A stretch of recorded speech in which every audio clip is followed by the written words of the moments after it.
Wait. Max, can I ask you something honest? Uh-oh. When you start like that, I get nervous.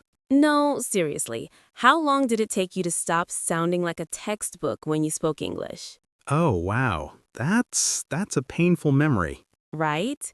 I remember ordering coffee once and saying, I would like to request one coffee beverage, please.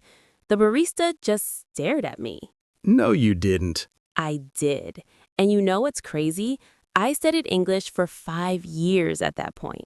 5 years? And still sounding like a robot? Exactly. But here's the thing. Everything changed in just 2 months when I learned the right approach. And today, we're sharing that exact system with you. Because honestly, if you're watching this right now, you're probably tired of studying English the old way. Grammar books, memorizing lists, feeling stuck, right? So today, we're giving you the complete blueprint, the tips to be English Pro in 2026. And yes, you really only need 2 months if you follow this method. Stay with us because by the end of this episode, you'll know exactly what to do starting tomorrow morning. Hey everyone, thanks for listening to our videos. You're listening to Mr. Englishman. I'm Nax, and with me here is the always amazing Lily. Oh, stop it. You're making me blush. But seriously, we are so excited about today's episode because this is the one where we finally shared the truth about getting fluent fast. And when we say fast, we don't mean magic. We mean smart, focused work that actually gets results. Right, because the problem isn't that English is hard. The problem is that most people are studying the wrong things in the wrong order. Exactly. So here's what we're covering today. First, the 3 big mistakes that keep learners stuck for years. Second, the exact 2-month plan that works. And third, the daily habits that make you sound natural, not textbooky. And we'll keep it super practical. No boring theory, just real techniques you can start using today. Plus, we've got some interactive moments, so get ready to practice with us. All right, let's jump in. Lily, where should we start? Okay, so mistake number 1. Are you ready for this? It's trying to be perfect. Oh, this one hurts because it's so common. Right? People spend years afraid to speak because they think every sentence needs to be perfect grammar. But here's the reality. Native speakers make mistakes all the time. We say, me and my friend went, instead of my friend and I went. We say could've instead of could have. We mix up your and your in text messages. So if natives aren't perfect, why are you waiting to be perfect? Exactly. The goal isn't perfection, the goal is communication. Can people understand you? Great, you're doing it right. Okay, mistake number 2. Studying grammar rules without speaking practice. Oh man, this is the classic one. You know the rule, you can write it on a test, but when someone asks you a question in real life, your brain freezes. Because knowing the rule and using the rule are completely different skills. It's like learning to ride a bike by reading a book about bikes. You need to actually get on the bike. Love that analogy. So what's the fix? For every grammar rule you learn, you must speak it out loud at least 10 times. Create your own sentences. Say them to your mirror, your pet, your phone. Doesn't matter. Just speak. And mistake number 3 is, drumroll please, not learning phrases, only individual words. This one is so sneaky. People learn the word important, then they try to build a sentence word by word. And it comes out like, this is very much important for me to understand this thing.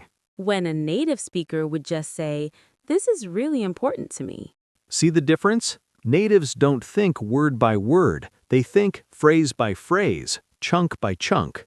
So instead of learning important, learn the phrase, it's really important, or the important thing is... Exactly. Your brain learns faster when you learn language in chunks, not pieces. Okay, so those are the 3 big mistakes: trying to be perfect, studying without speaking, and learning words instead of phrases. Now let's talk about what you should do instead. All right, here's the plan. We're breaking this into 2 months.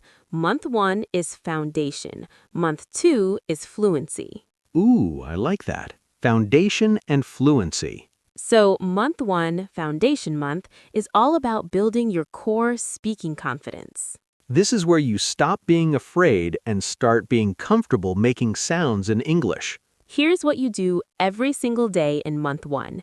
Step one, morning repeat routine, 5 to 10 minutes. What's that? You find one video, podcast, or audio clip in English, something short, maybe 1 or 2 minutes, and you listen to it, then repeat what you hear. Like shadowing? Exactly, shadowing. You copy the rhythm, the tone, the sounds. Don't worry about understanding every word, just mimic. This trains your mouth muscles to make English sounds naturally. Yes, your tongue, your lips, your jaw, they need practice too. English feels different from your native language, so you need physical training, not just mental training. I love that. Physical training for your mouth. Step two, learn 3 phrases per day. Not 3 words, 3 full phrases. So, for example, I'm not sure, that makes sense, let me think about it. oh, these are gold. These are things natives say constantly. Right? And here's the trick. You don't just write them down. You create a sentence using each phrase. Say it out loud, record yourself saying it. Recording is so underrated. When you listen back, you hear your own mistakes. Totally. And you don't need fancy equipment, just use your phone. Okay, so morning repeat routine, 3 phrases per day. What's step 3? Step 3, 5-minute speaking practice. Every evening, talk to yourself for 5 minutes in English. Just talk to yourself? Yes. Describe your day. Talk about what you ate, what you watched, how you're feeling. Pretend you're talking to a friend. And if you run out of things to say? Then answer random questions. What's your favorite season? If you could visit anywhere, where would you go? Just keep your mouth moving in English. This is brilliant because you're training your brain to think in English, not translate. Exactly. Translation kills fluency. You want English to become automatic. Okay, so that's month 1. Repeat routine, 3 phrases, 5-minute speaking practice. Every day for 30 days. Every single day. No skipping. Consistency beats intensity. Love it. Now what about month 2? Month 2 is where things get exciting. This is Fluency Month. You're going to start having real conversations. Ooh, this is the scary part for a lot of people. I know, but by the end of month 1, you'll be ready. Trust the process. Okay, so what changes in month 2? You keep the morning repeat routine. That never stops. But now you add 3 new elements. I'm listening. Element 1, weekly conversation practice. This means you talk to a real person in English at least once a week. Where do you find someone to talk to? Language exchange apps like Tandem or HelloTalk, online tutors on italki or Preply, even local language meetups if you're in a city. And what if you're too nervous? Start with text chat first, then move to voice messages, then move to video calls. Baby steps. That's actually really smart. You're building courage gradually. Exactly. And here's the secret. The other person is probably nervous too. Everyone learning a language feels the same fear. So true. Okay, what's element 2? Element 2, consume native content daily. This means watching or listening to something made for native speakers, not for learners. Like what? Movies? Shows? Yes, YouTube videos, podcasts, Netflix shows, TikTok, Instagram, whatever you enjoy in your own language, find the English version. But what if it's too fast or too hard? Use subtitles at first, English subtitles, not your language, and don't try to understand everything. Just get used to the speed and the natural flow. This is training your ear to hear real English, not textbook English. Exactly. Textbook English is slow and clear. Real English is fast with slang, with reductions like gonna and wanna. You need to hear that to understand it. 100%. And element 3, start thinking in English. Wait, how do you do that? Narrate your life in English. When you're cooking, think, okay, now I'm chopping the onion. I need to add some salt. Oh, like a little voice in your head speaking English? Yes. When you're walking, think, it's a nice day today. I should call my friend later. This is wild, but it makes so much sense. You're replacing your internal translation habit. Exactly. Most learners think in their language, then translate to English. That's slow and exhausting. But if you think directly in English, your speaking becomes automatic. Bingo. And this is the skill that makes you sound fluent, not perfect grammar, automatic, natural flow. Okay, hold on. Before we go further, I need to stop and say something. What's up? Most people listening right now are thinking, this sounds great, but will I actually stick with it? Oh, yeah, the motivation problem. Right. So let me ask you and everyone listening a serious question. Why do you want to speak English? Good question. Is it for a job, for travel, to understand movies without subtitles, to make friends from other countries? Maybe to feel confident, to feel smart, to prove something to yourself. Whatever your reason is, write it down right now. Seriously, pause this video, grab your phone or a piece of paper, and write it down. Because when you feel lazy or frustrated in week 3, that reason will remind you why you started. Exactly. Motivation fades, but a clear reason, that keeps you going. And here's the truth. 2 months is nothing. 60 days. If you commit to just 60 days of this plan, your English will transform. But you have to actually do it, not just listen to us talk about it. So, real talk. Are you in? Are you going to do this? If yes, type "I'm in" the comments right now. Let's make this real. All right, now let's keep going because we've got the best part coming up. Okay, it's time for some practice. We're going to do a mini role play right now, and you're going to practice with us. Ooh, I love this part. So here's the situation.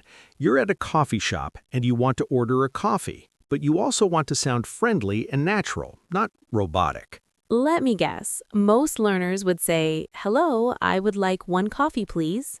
Exactly. Correct, but super formal and stiff. So, how would a native speaker do it? Okay, I'll show you. Hey, can I get a medium coffee, please? That's it? That's it. Simple, friendly, natural. What if you want to add milk? Can I get a medium coffee with milk, please? Or even more casual, can I get a medium coffee with some milk? Love it. Okay, now let's practice. Everyone listening, repeat after Max. Ready? Here we go. Can I get a medium coffee, please? Say it out loud. Don't be shy. Can I get a medium coffee, please? Good. Now try this. Can I get a medium coffee with milk? One more time. Can I get a medium coffee with milk? Perfect. See how easy that is? Now let's level it up. What if the barista asks, for here or to go? Ooh, good one. Most learners panic here. Don't panic. Just say, for here, thanks, or to go, please. That's it. Super simple. Let's practice. Repeat after me. For here, thanks. Your turn. For here, thanks. And now, to go, please. Say it. To go, please. Amazing. You just ordered coffee like a native speaker. And that's the power of learning phrases, not just words. You learn the whole sentence and it comes out smoothly. Okay, one more practice. This time, you're meeting a friend, and they ask, hey, how's it going? What do most learners say? I am fine, thank you. Correct, but again, very textbook. So, let's learn the natural responses. Pretty good. How about you? Or, not bad. What's up? Or even just, good. You? Short, friendly, real. Let's practice. Repeat.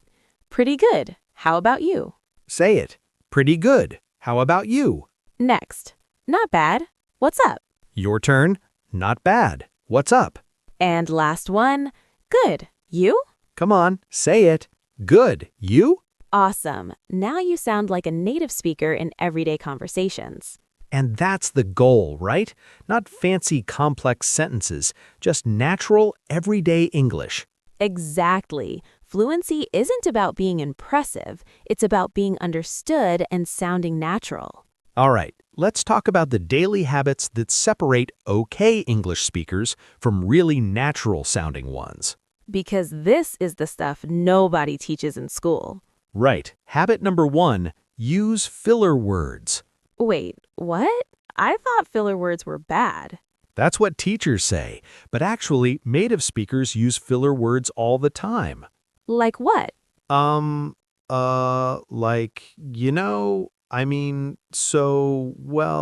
Oh my gosh, I use these constantly. exactly. And when learners don't use them, they sound too formal or robotic. So I should actually say when I'm thinking? Yes, it makes you sound natural. It shows you're thinking in English, not translating. That's so interesting. Okay, habit number 2. Habit 2, contract your words. What does that mean? Instead of I am, say I'm. Instead of do not, say don't.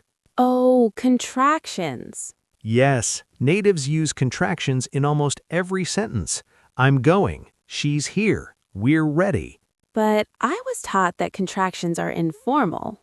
In writing, maybe, but in speaking, everyone uses them. If you say, I am happy to see you, you sound like a robot. But I'm happy to see you sounds warm and natural. Exactly. So practice contractions every day. Make it automatic. Okay, habit number 3. Habit 3, learn one idiom per week. Just one? Just one. Idioms are powerful, but if you learn too many, you forget them or use them wrong. That's true. I remember trying to use 10 idioms in 1 week and mixing them all up. Right. So pick one idiom, like break the ice. Which means to make people feel comfortable in a social situation. Exactly. Learn it, understand it, and use it in your conversations that week. Then the next week, learn a new one. Piece of cake. Which means something is very easy. Yes, and slowly you build up your natural sounding vocabulary. Love it. Okay, habit number 4, respond quickly even if it's simple. This is a big one. A lot of learners pause for a long time before answering. Because they're trying to build the perfect sentence in their head.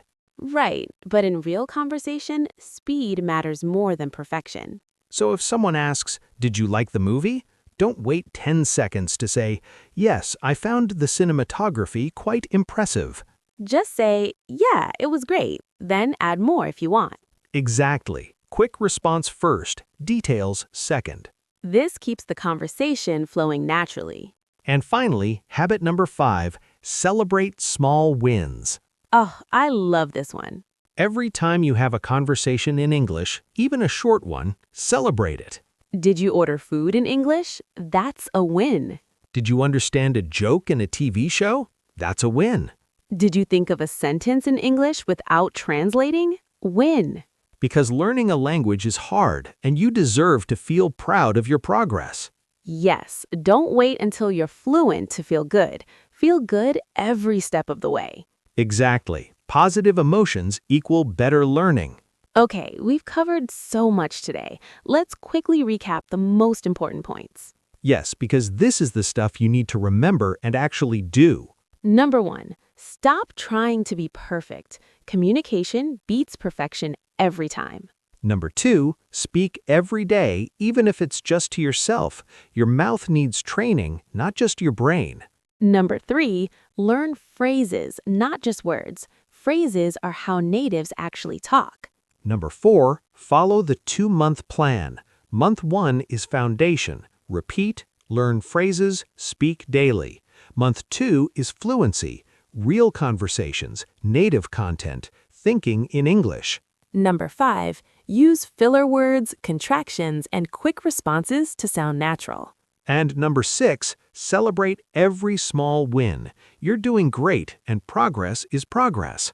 If you follow this plan for just 2 months, your English will completely transform. Not in a magical way, in a real, practical, noticeable way. You'll sound more confident, more natural, and more fluent. And that's the whole point, right? To communicate clearly and feel good doing it. Exactly. All right, before we wrap up, I want to say something from the heart. Ooh, Max is getting emotional. No, seriously. If you've made it to this point in the video, that says something about you. It means you're serious about learning. You're not just casually interested. You actually want to improve. And that matters, because most people give up. Most people watch a few videos, try for a week, then quit. But not you. You're still here. So here's my challenge to you. Take one action today, just one. Record yourself speaking English for 1 minute. Download a language exchange app. Watch one YouTube video in English without subtitles.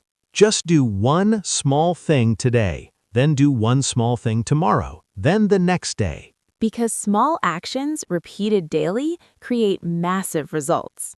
And 2 months from now, you'll look back and be amazed at how far you've come. So, are you ready to become an English pro in 2026? Drop a comment below and tell us which habit you're going to start with. Are you doing the morning repeat routine, the 5-minute speaking practice, learning 3 phrases a day? Let us know. We read every single comment and we love hearing from you. And hey, if you found this video helpful, give it a thumbs up and share it with a friend who's also learning English. Because learning is better together. Oh, and stay till the end for a bonus tip. We almost forgot to mention this one. Yes, bonus tip, find an accountability partner. This is huge. Find one person, a friend, a classmate, someone online who's also learning English. Check in with each other once a week. Share what you learned, what you struggled with, what you're proud of. When you have someone else counting on you, you're way more likely to stay consistent. And you can practice speaking together. It's a win-win. All right, that's it for today. Thanks so much for hanging out with us. We'll see you in the next episode where we're going to talk about how to understand fast English without getting lost. You won't want to miss it. Until then, keep practicing, stay positive, and remember, you've got this. See you next time. Bye.